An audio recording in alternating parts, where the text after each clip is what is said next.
Nous nous retrouvons aujourd'hui pour une nouvelle vidéo d'histoire.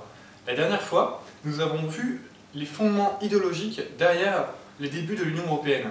Cette fois-ci, nous allons rentrer plus en détail dans les différents traités qui ont fondé l'Union européenne que nous connaissons aujourd'hui, pas à pas.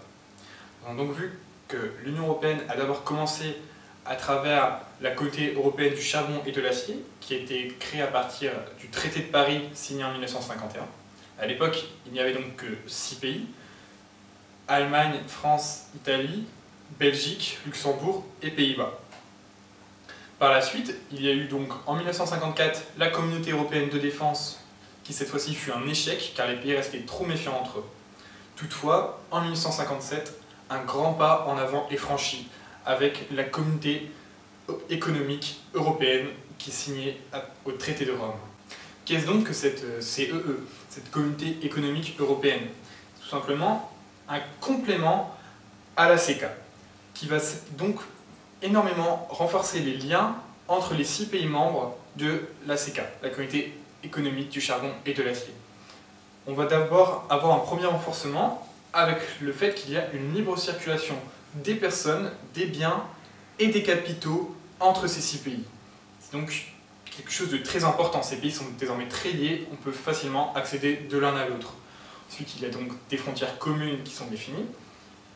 Et pour finir, cette communauté va développer des politiques sectorielles dans des domaines stratégiques, notamment l'agriculture et les transports. On va avoir donc des politiques très importantes au niveau de l'agriculture en Europe afin de renforcer ce domaine qui en avait vraiment besoin. À la suite de la CEE, nous aurons donc en 1973 l'entrée dans cette dernière de l'Irlande, du Royaume-Uni et du Danemark.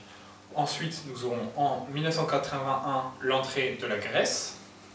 Puis, le prochain changement majeur à la CEE est l'instauration de l'espace Schengen en 1985.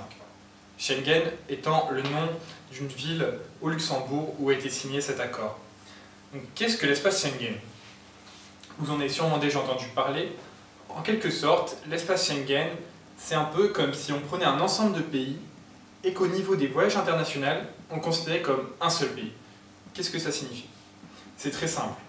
Quand vous souhaitez accéder à un des pays de l'espace Schengen, les contrôles seront identiques, quel que soit le pays en question. De plus, une fois que vous y êtes, vous pourrez aller librement dans n'importe lequel des pays membres de l'espace Schengen, car il n'y aura désormais plus aucun contrôle aux frontières à l'intérieur des pays membres. Il faut savoir que ce n'est pas parce qu'un pays est membre de la CEE qu'il est membre de l'espace Schengen. Ainsi, le Royaume-Uni était membre de la CEE sans être membre de l'espace Schengen, par exemple. Nous avons par la suite, en 1986, l'entrée dans la CEE de l'Espagne et du Portugal, puis un nouvel événement majeur qui survient en 1992 avec la signature du traité de Maastricht. Qu'est-ce que la signature de ce traité va impliquer? C'est très simple.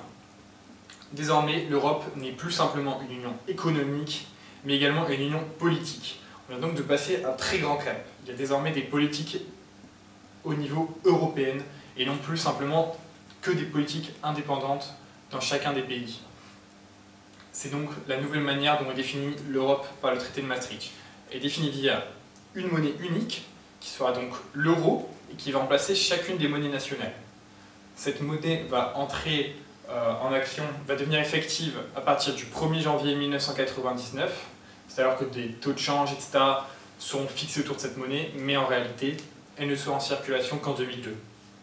Nous avons également donc une politique extérieure commune qui est élaborée, c'est-à-dire que tous les pays membres de l'Union européenne, qui désormais s'appelle donc bel et bien l'Union européenne, vont se mettre d'accord sur la manière de se comporter avec les pays extérieurs à cette dernière. Et enfin, on considère que les membres de l'Union européenne sont des citoyens européens. C'est la naissance de la citoyenneté européenne. Cette citoyenneté européenne signifie que toute personne l'ayant peut voter aux élections européennes qui sont désormais instaurées, mais également aux élections municipales dans n'importe quelle ville de n'importe quel pays de la CEE. Par exemple, admettons que vous soyez donc un Français, vous pourriez voter librement à l'élection municipale de la ville de Berlin si vous y résidiez, ce qui est normalement impossible pour les personnes n'ayant pas la nationalité du pays. Toutefois, vous n'avez tout de même pas le droit de vote à l'élection nationale du pays dans lequel vous résidez si ce n'est pas un pays dont vous avez la nationalité. Avec le traité de Maastricht, nous avons donc désormais l'Europe telle que nous la connaissons. Une Europe qui n'est plus simplement une union économique, mais également une union politique, avec des politiques communes à ses pays membres, ainsi qu'un Parlement européen, et donc des lois européennes, que chacun des pays membres doit respecter. Également, bien sûr, la mise en place de l'euro, une monnaie commune aux pays membres. Mais vous avez peut-être déjà remarqué que des pays comme l'Angleterre étaient membres de l'Union européenne et pourtant n'avaient pas l'euro, comme l'Angleterre était membre de l'Union européenne, mais ne fait pas partie de l'espace Schengen. C'est tout simplement car il y a différents niveaux d'intégration. Un pays membre de l'Union européenne se doit de respecter certaines choses, comme les politiques, mais n'a pas besoin de faire nécessairement partie de l'espace Schengen ou d'avoir l'euro pour pouvoir être membre de l'Union européenne. Voilà donc tout sur le fondement de l'Union européenne, mais si vous avez bien fait attention, pour le moment nous n'avons que peu de pays dans l'Union européenne, les 6 fondateurs, plus les 5-6 pays qui s'y sont ajoutés par la suite. Mais aujourd'hui, l'Union européenne fait 28 pays, inclus 28 pays. C'est très simple.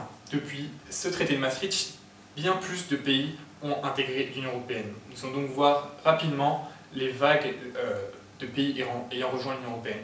Il n'est pas nécessaire de retenir cela par cœur, mais c'est toujours intéressant de le savoir. Nous avons donc en 1995 l'entrée de la Finlande, la Suède et l'Autriche. En 2004, une énorme vague d'entrée avec l'entrée de l'Estonie, la Lettonie, la Lituanie, la Pologne, la République tchèque, la Slovaquie, la Hongrie, la Slovénie, Malte et Chypre. Donc 10 pays d'un coup en 2004. En 2007, nous avons l'entrée de la Roumanie et la Bulgarie. Puis pour finir, en 2013, l'entrée de la Croatie. Il faut savoir que l'histoire de l'Union européenne est en perpétuelle évolution, puisque nous avons notamment le Brexit qui a été voté il y a peu, qui signe donc la sortie du Royaume-Uni de l'Union européenne. C'est donc une histoire qui ne cesse d'évoluer. Voilà, c'est tout pour cette vidéo sur l'Union européenne. En théorie, maintenant, vous savez tout sur l'Union européenne dans ses grandes lignes. Si cette vidéo vous a plu, que le sujet vous intéresse, n'hésitez pas à mettre un pouce bleu. Vous pouvez également toujours aller vous abonner à la chaîne pour recevoir des notifications sur nos autres vidéos. Et vous retrouverez toujours tout l'ensemble de nos réseaux sociaux dans la description. Voilà, à la prochaine!